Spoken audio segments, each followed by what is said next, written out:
Good morning, LinkedIn friends, Value First Nation. Welcome to another episode of Value First AI Daily, your collaborative intelligence report.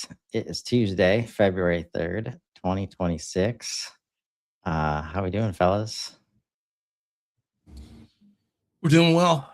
We're doing well. We're living in the next phase of AI. That's what we're doing.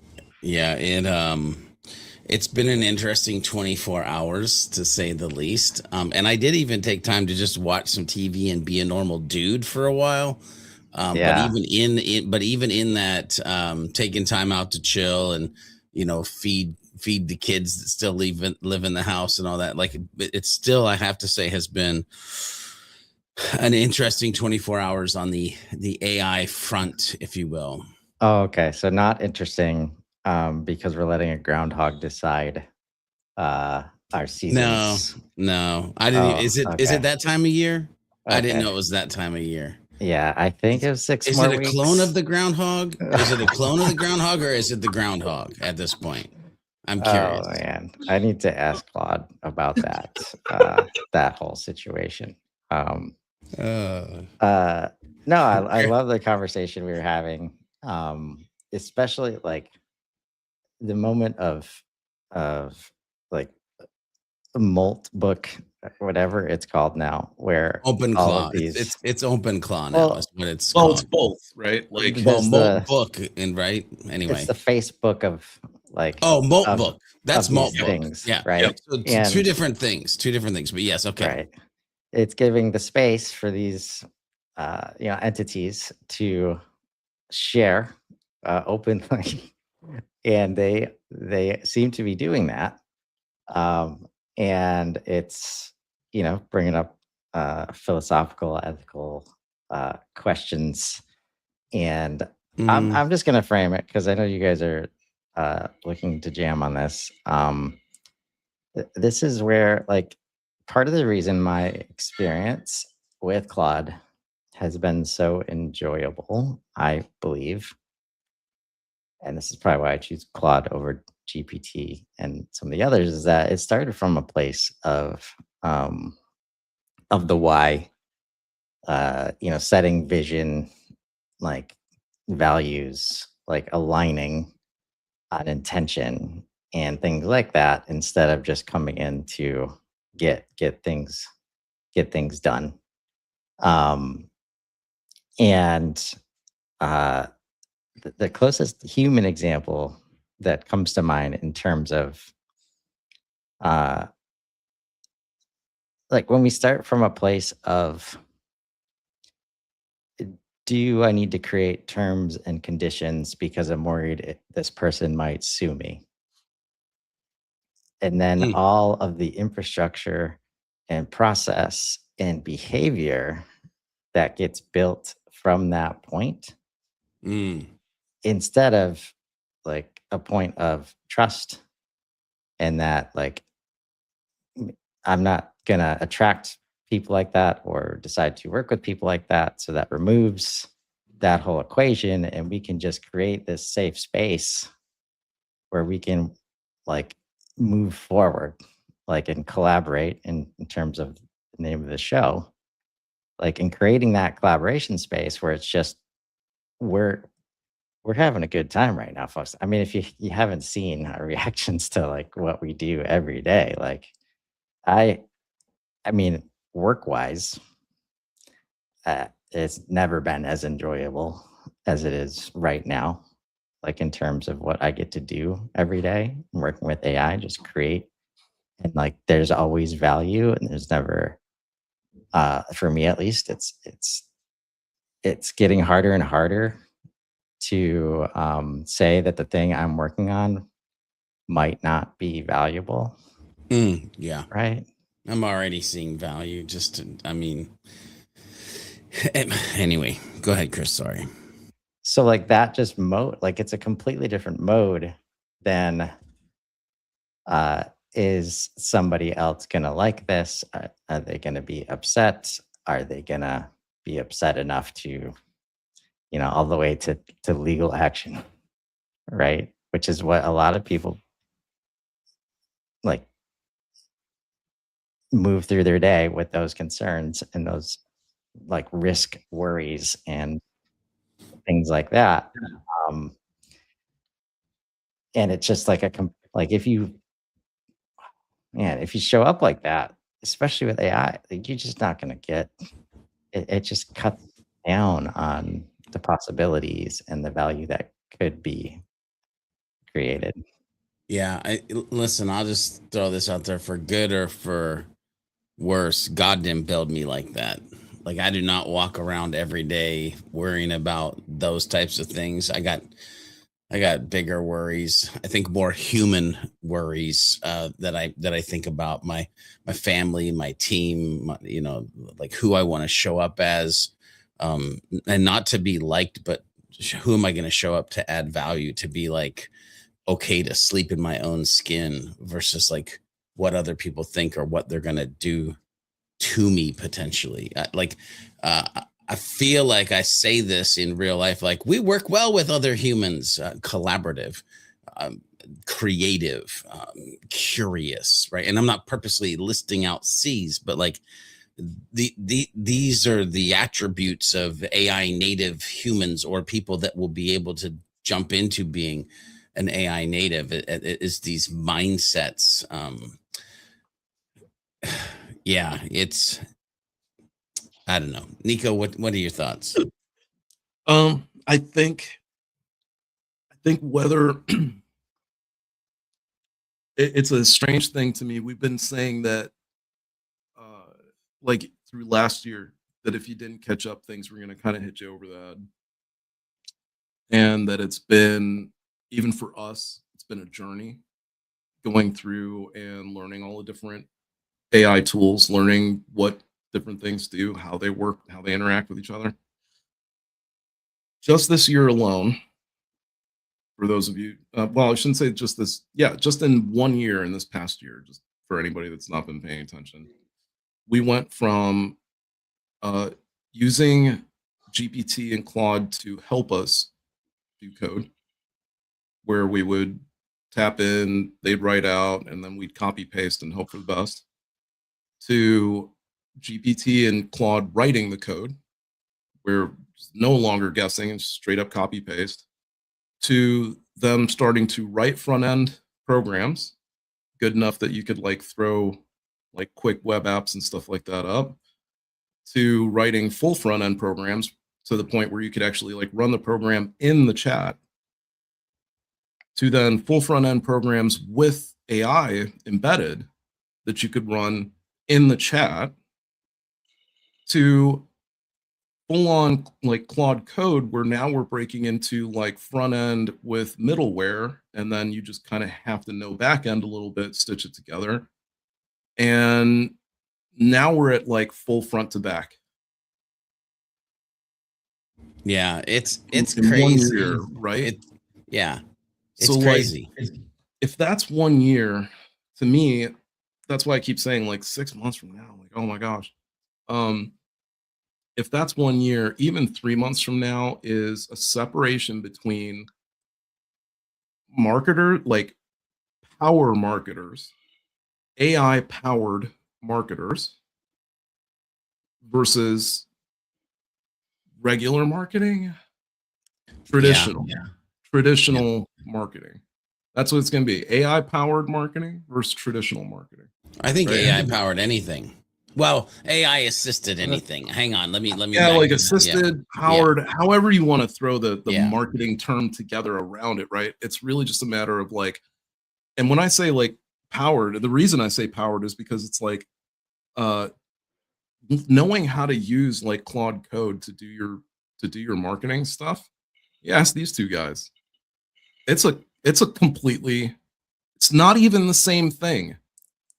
It's not even the same thing. Like the concept, whatever concept you have around working with your data right now, these concepts of like, well, dirty data and it's all unstructured and it's all in these different places and I can't blah blah blah. It all goes out the window immediately. It all goes out the window. Your mindset changes so dramatically that everything you knew doesn't really start to make sense anymore. And all the stuff that you are learning is just like, wow, I wish I had known this like 6, 8 months ago, or I wish I had known this years ago, or oh my gosh, I can now just to fruition bring out whatever, we were messing around over the weekend and it's like, oh, I need a data tool to backfill all my data, and all I have is the domain. 20 minutes later, oh shoot, there goes my backfill data. That's like, you can't, if you're not doing that in 6 months, I don't know what your value is. I don't know what you're bringing to the table. Those are the skills that you're going to need. So when you guys are talking about it, to me, in my mind, it's like, man, this is a completely different field inside of 6 months now. If you weren't waking up already, like slamming you over the head is like, you're going to wake up in June and you're going to be like, Jesus, like, is my job even still my job? Like, I don't even know what I do at work at this point, right? Like, that's going to be the case if you're not this far into it, right? And I want to highlight this nuance. Renaissance for sure. And like, sorry, folks, like the nuance of the words is like meaning everything right now. And as I see this from Chad, like I get it.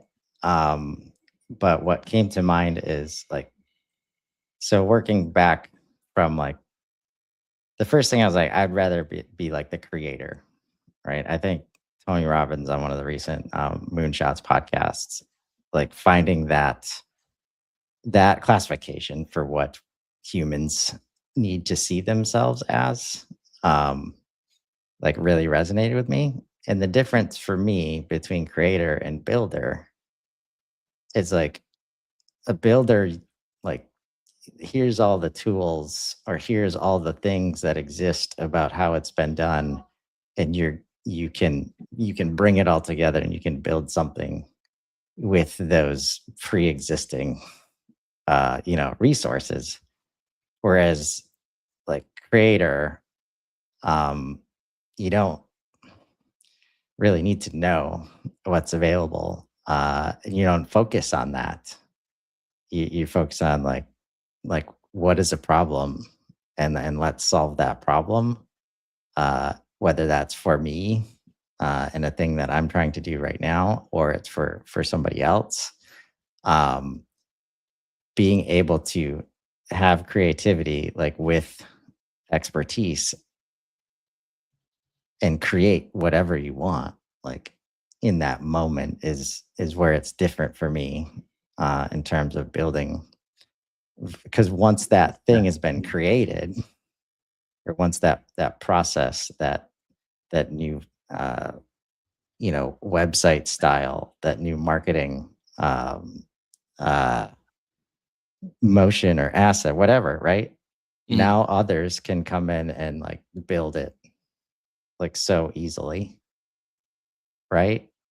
So placing, I would caution anybody, and I've saying this in HubSpot for a while, like anybody that said, all right, this is happening at Supert a lot, right? I'm going to decide like my IP is going to be in the way that I build out HubSpot.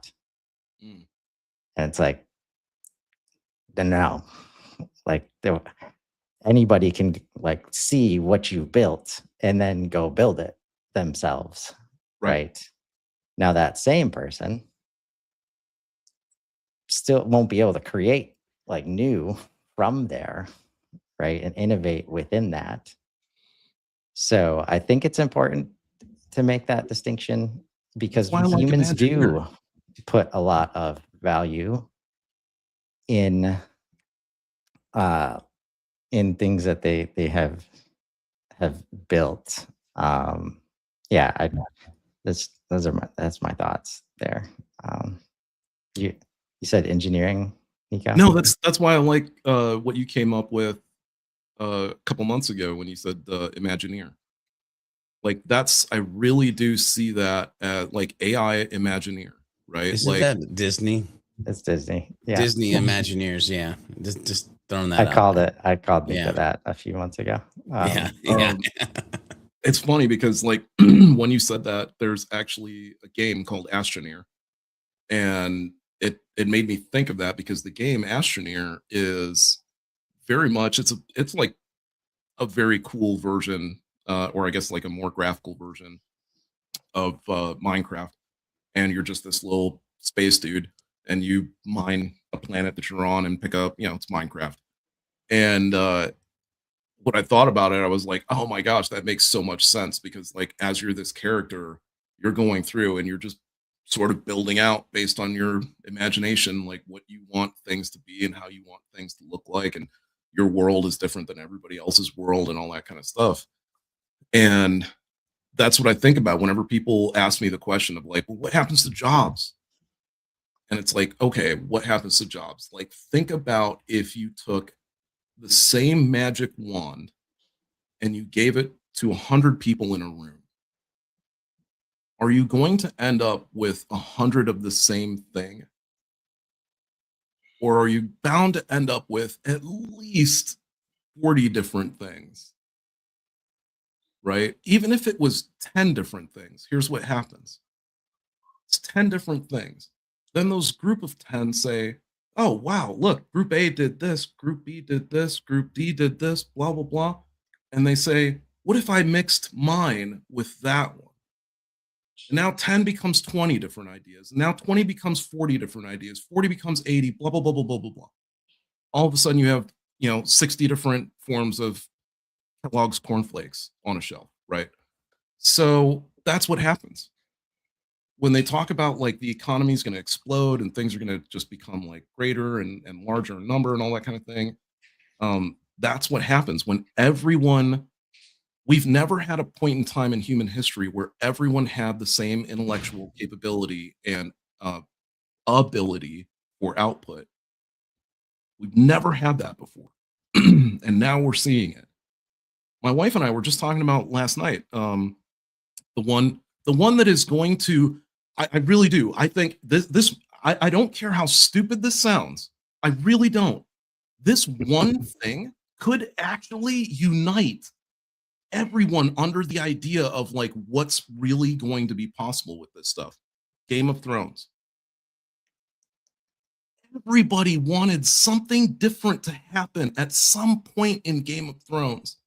They wanted somebody to marry someone else. They wanted someone to backstab someone else. They wanted this other thing, especially the ending. Let's not get into it. It's like 5,000 different versions of how people wanted that thing to end. If they wanted it to end that short, maybe they wanted another 5 or 6 different episodes. Maybe there should have been 3 episodes more in between. Maybe there should have been 15 episodes in season 3. You're going to end up with, I don't even know the number. It's going to be well over 1,000 different versions of Game of Thrones. Can you imagine reading a story and then when you read it again, it's different, like slightly different, even though it's all the same characters and everything? It's almost like a director's cut because there's this little like switch in there. You're like, oh, shoot. And then you read it again, but it's even different from the last 2 times you read it. And there's a different turn and twist in there. The story starts to become more and more and more interesting because you say like, oh, wow, well, what's this version like? Well, what's that version like? All of a sudden I'm eating all different types of pancakes off of an IHOP menu, right? There's more than one way to make pancakes. There's more than one recipe for apple pie. Everybody's got their own take on stuff. And we're about to see this just enormous wave. It's a renaissance. We have not had a renaissance in such a long time. And we're about to have this intellectual renaissance where like this overt amount of creativity in every direction possible. If you've ever been somebody that said, I could have written a better ending than that. I could have directed a better movie than that. I could have written a better song than that. Now's the time. Now is actually the time. Seriously, now is the time. You can go make that song however you wanted it to be. You can start to make that movie however it's going to take you a minute. wait, give it 6 months and you'll probably be able to do it like 10 minutes at a time. And you get there, like, right? Whatever, 12 clips and you're done with the movie. 12 clips. Did you hear what I said? 12 clips and you're done with the movie. So like that's where we're at the end of the year. You're just gonna like two renders or something like that, and you'll have like the whole movie done. Right? Maybe like you'll have somebody like Runway that has like a one shot on it. Right? Like I'm trying to balance that in the scheme of marketing. And the collision of these worlds, right, is just again, like it's something because marketing has always fed off of creative too. And it's a collision we've never seen. That's why I say it's just this renaissance of like everything perspective wise is going to change. How people look at things is going to change. How they approach things is going to change. Imagineer is the only thing that fits to me. Yeah. And basically just describe choose your own adventure, like at scale. At an infinite scale. Right. And I'm glad you brought it back to marketing, because it's really like you can be the most, the most successful marketers right now. The most successful companies are embracing the fact that everybody can choose their own adventure. Like you don't get to choose it for them unless they ask you to. Then you can be ready to provide those experiences. But like, I think a good place for you to chime in, George, like it's step one to know that you can choose your own adventure. Step two to decide like what's going to make you happy in order to like choose, like make that choice, like start walking down those paths.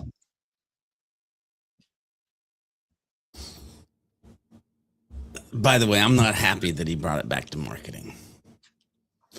The whole time that we're having this conversation, we're not having a marketing conversation. We're having a human conversation. We're having a life conversation. Listen, a builder orders the things, gets it delivered to a place, and builds the thing that they've been directed to build. A creator creates something out of nothing. From the void, there was okay? So like there's a difference between the creator and the builder. The creator came first, the builder comes second. We can choose who we're going to be as we move forward. My biggest worry in all of this, you talk about the Renaissance, you talk about the industrial age. It was all humans. It's not all humans, ladies and gentlemen, in the next phase of whatever you want to call it and us. So what happens within 12 minutes, a robot becomes the best doctor ever because like science fiction movies, it can download and understand the latest and greatest. And you went to school for 18,000 years to become that doctor, and it did it in 12 minutes. The conversation that we should be having is around the word worth. Because what we're going to need to get really good at is understanding where our worth comes from and what our worth is about and who we are building ourselves into and who we're collaborating with and who we believe in as we move forward in this future. Trust me, I'm using the words that I'm picking very intentionally and trying to skate on what for some people is very thin ice and other side is saying, hallelujah. I'm just, at the end of the day, you have to figure out what your life is going to be. And by the way, I'm not saying if you choose one direction, it's going to be totally bad. I mentioned this months ago that there's going to be a large sector of humans that go back to being Amish cavemen and cave women, off the grid, don't want nothing to do it. And then there's going to be a large portion of people that lean in and they are optimizing and creating and building and all the things that we talk about on this show. You have a choice. What is it? And but it's about marketing. All right. I'm sorry. Oh man.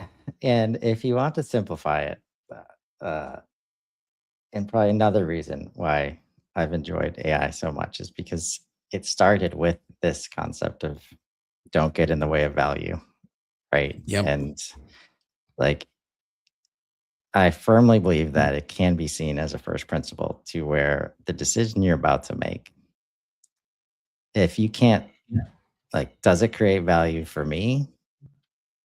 And the answer is no. Does it create value for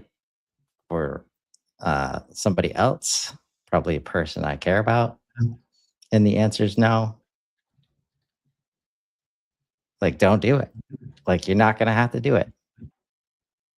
Like, that's like, I think work in the traditional, like, is about having to do things that we are like hopeful that will in 30 years we'll be able to enjoy, the fruits of our labor.